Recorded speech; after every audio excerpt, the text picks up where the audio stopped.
Salutations, respected viewers. This is George from Ireland.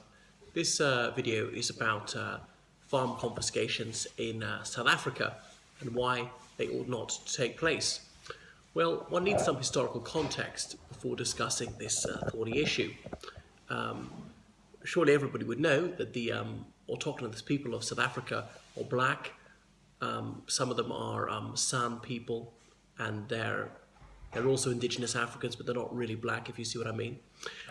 So almost everyone in South Africa was black until 1652, until the Dutch East Indies Company set up a base at Cape Town. They were on the way to Indonesia. The Dutch East Indies, they used to call it, just a cabbage patch, so they could provision their ships with fruit and vegetables and so on. So that was that. And gradually the Dutch people there expanded and took over more and more land. Now, the native people who live in there, they clashed with the Dutch, and the Dutch sometimes fought against the indigenous people, drove them off their land, or indeed took the land, so you can say, you can live here, but we own it now. So there was conquest. There was expropriation. The Dutch, and subsequently the British, who arrived around 1800, followed this terra nullius principle, and that's what European colonizers followed through much of Africa, Asia, and Latin America, as in, it was an empty land, it was nobody's land, therefore they could claim it and own it. Now, sometimes that was bogus, that their people definitely did live there, and there were villages and their farms, crops were being cultivated. But sometimes that argument was not specious. Suppose you come across a square mile of land, and there is no human habitation there, and there are no crops planted, or no fences, or no sign of anybody living there. Can you assume that it's empty? Can you just say, all right, now this is mine, because it's uninhabited, unoccupied? We have this principle of squatters' rights, certainly in English law and in Commonwealth countries in the United States, that exists. Adverse possession eventually leads to legal title for the adverse possessor. So this is one of the reasons why I could say that these whites who immigrated, in some cases invaded, had lawful title to this land. And indeed, the indigenous people of South Africa, they formed several different kingdoms, often fighting against each other and seizing land from each other. In many cases, they were pastoralists following their herds of cattle because, given the biome, in some places that was the most sensible way to live. Often the land was not very suitable for the culture of the soil, so growing crops, it wasn't very productive for that, and people largely lived off their herds. It varied because South Africa is a fairly big country, and there's different landscape, different altitude. Some places are very fertile, others not. So, as I say, the British arrived and they took over from the Dutch. The Dutch people in South Africa started calling themselves Afrikaners, as in Africans. They spoke Dutch, their version of Dutch, they started to call it Afrikaans. This confuses many people. Afrikaners are white.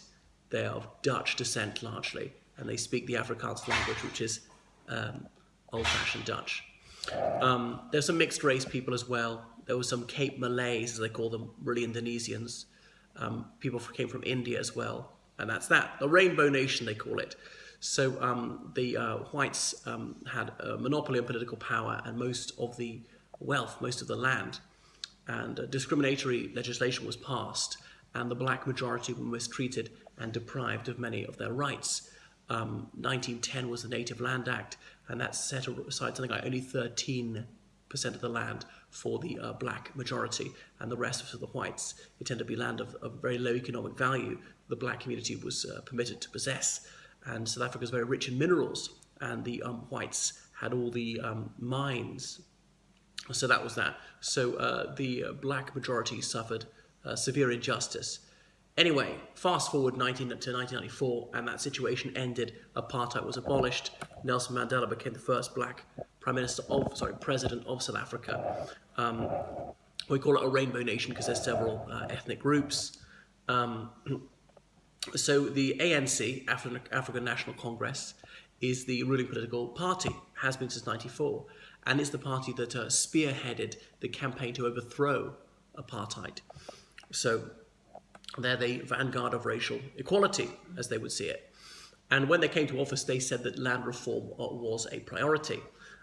So the farmland was mostly owned by whites.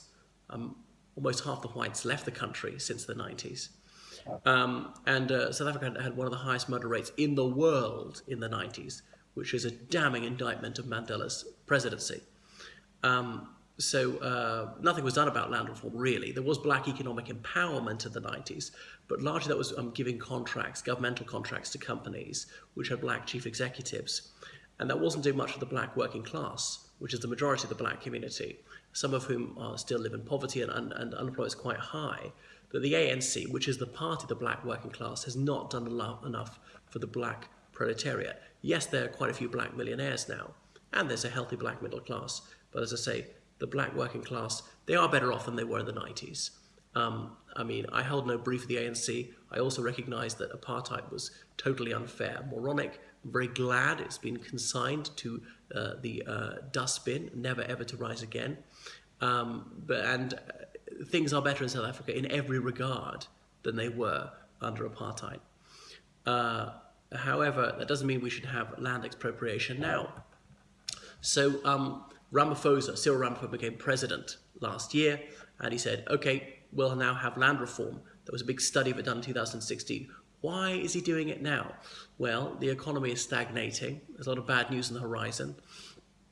And the previous president, Jacob Zuma, was forced out over a corruption scandal, things like that. The ANC is worried about other parties breathing down their neck, the Democratic Alliance becoming more popular, with its first black leader having been perceived as largely a white party.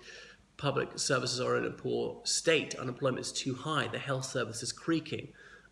There are all sorts of storm clouds on the horizon, so have to have a bit of red meat to throw to some of his supporters, a nod to the left, worried about the economic freedom fighters, as Julius Malema's party, gaining traction.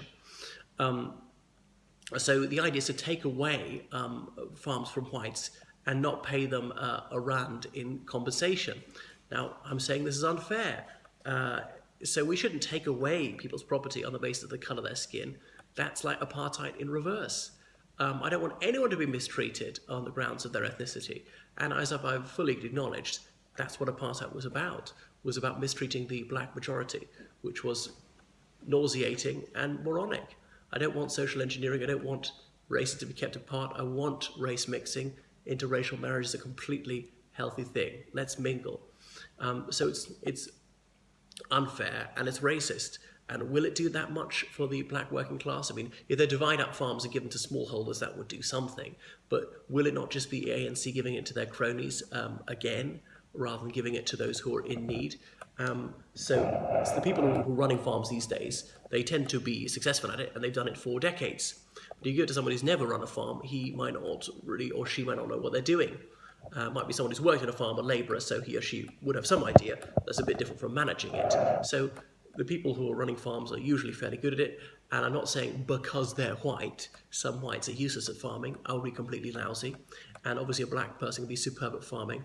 So they're only going to take away big farms from white people. There are black people who own large farms as well, but they're not to have their property confiscated. There are Indian people and they're Chinese South Africans who own these farms, not in many cases, but they're not to have their property expropriated.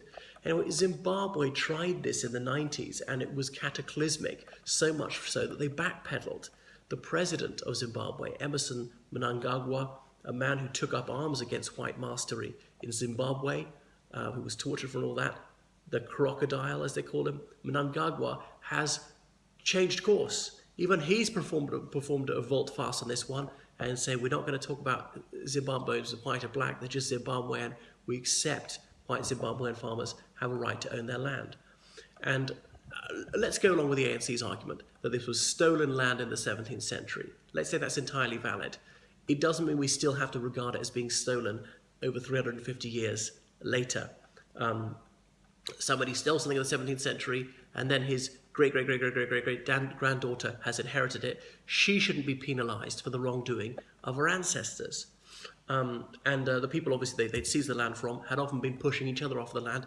That's the way it worked. That's the way countries were created, and that's the way land was acquired. We don't do that anymore in the 21st century because now we know better and we're more civilised than that.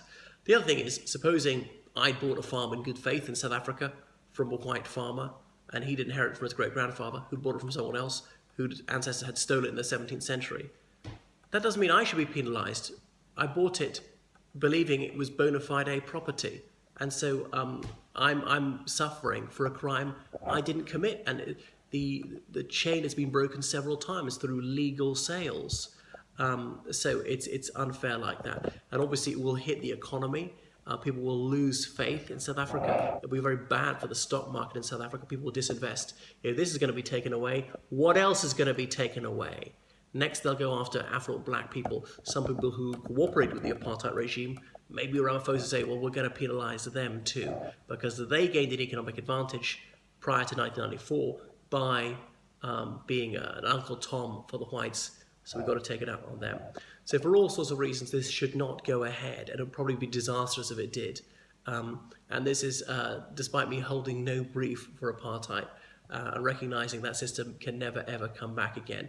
So I think it is just demagoguery on Ramaphosa's part, which is dispiriting because I had hoped for better from him.